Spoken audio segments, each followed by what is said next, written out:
The Chinese government have been advising the people of China to buy gold and silver, even going so far as to produce television programs explaining the benefits and logistics of doing so. As we know from experience, the ability to print paper and credit money by fiat is a privilege held dear by governments, not something they wish or can generally afford to let go of. And the Chinese government are not generally renowned for kindness to their population, so there must be a payoff perceived by China for the future if they're allowing their citizens, and indeed encouraging them, to move into the safe haven of gold and precious metals. Here is my theory on why China is encouraging its people to invest in gold. I wonder if the Chinese government are going to, at some point in the future, allow minting of that gold into high-value coins denominated in their currency. There is a precedent in coins such as the Panda gold coin. This one, from 1982 I think, has a face value of 500 yuan, which is around $73. A person who bought it at face value, when 1 ounce of gold was only around 500 yuan, still has the nominal 500 yuan secured in the coin's legal tender, but that 1 ounce of gold is now worth close to 8,000 yuan.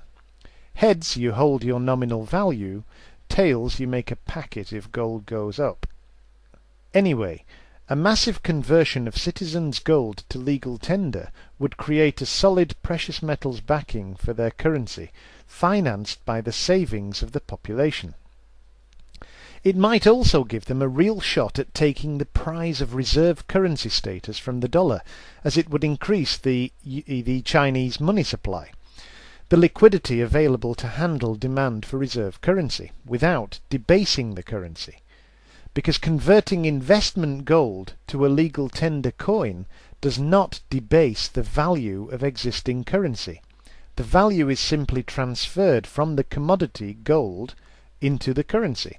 For example, if Mr. Li in China buys 1 ounce of gold, and then the gold is converted into a legal tender coin worth 8,000 Chinese yuan, there is extra yuan money introduced into the system, yet no effect on inflation.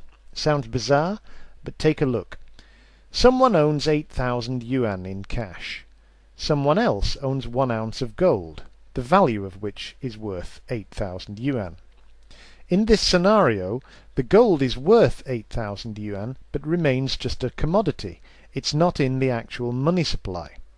Mint it into a legal tender coin, and the money supply is doubled. There are 16,000 yuan in circulation, yet no one has lost value, no one has lost out through inflation, as the total value on international markets remains the same as it was with 8,000 yuan plus 1 ounce of gold.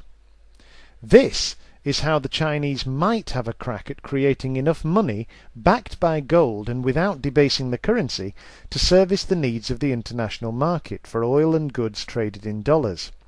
Massive liquidity is one aspect of the dollar which keeps it in first place for reserve currency status.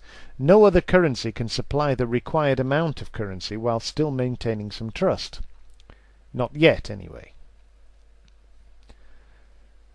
And the whole exercise would have been financed entirely by the Chinese citizenship, slowly and without fuss.